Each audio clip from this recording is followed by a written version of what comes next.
आजकल के बच्चों का सपना बड़ा होता है।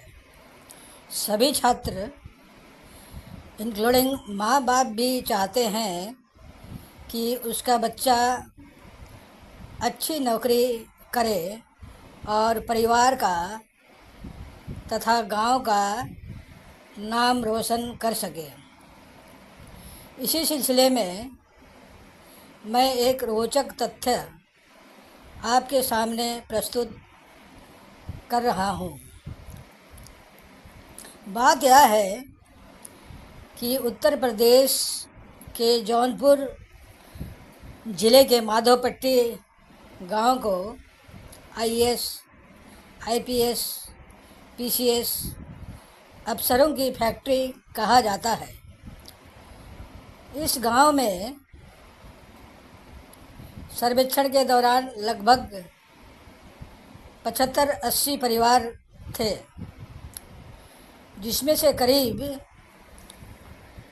47 से 50 लोग आईएएस, आईपीएस, पीसीएस जैसे पदों पर आसीन हैं। माधोपट्टी गांव से सबसे ज़्यादा लोग सिविल सर्विसेज में जाते हैं और सफल भी होते हैं। यही वजह है कि इस गांव को अफसरों का गांव भी कहा जाता है। एक समय इस गांव में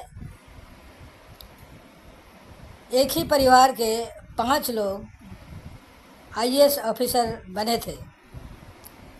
मीडिया रिपोर्ट के मुताबिक पहली बार 1952 में इस गांव से डॉक्टर इंदु प्रकाश आईएएस बने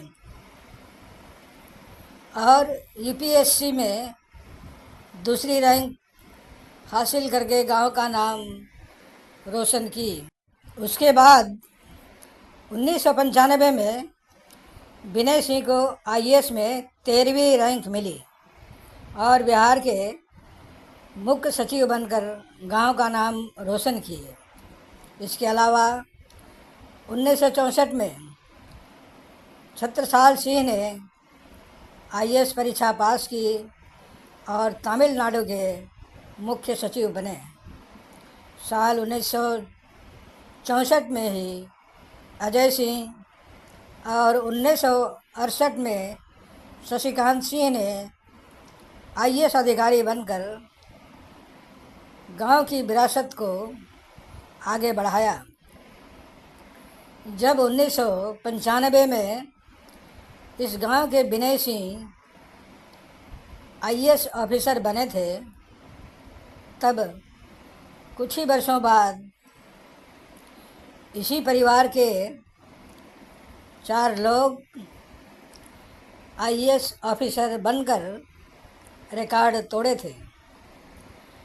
यहाँ जितने आगे पुरुष हैं उतने ही आगे महिलाएं भी हैं।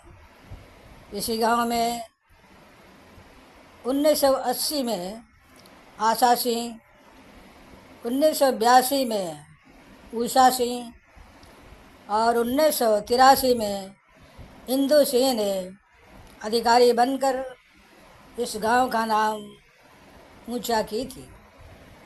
यही वजह है कि माधोपट्टी गांव को आईएएस और आईपीएस की फैक्ट्री कहा जाता है।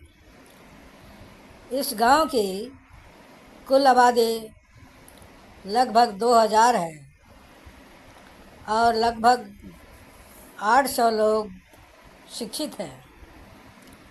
इस गांव के आईएएस राहुल सिंह का कहना है कि माधोपट्टी में लोगों का फोकस खेती किसानी, खेती बाड़ी में कम और पढ़ाई लिखाई में ज़्यादा रुचि रहता है।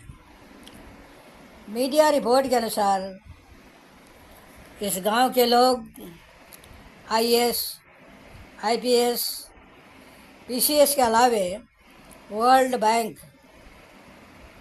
तथा वैज्ञानिक और इसरो में भी वैज्ञानिक हैं।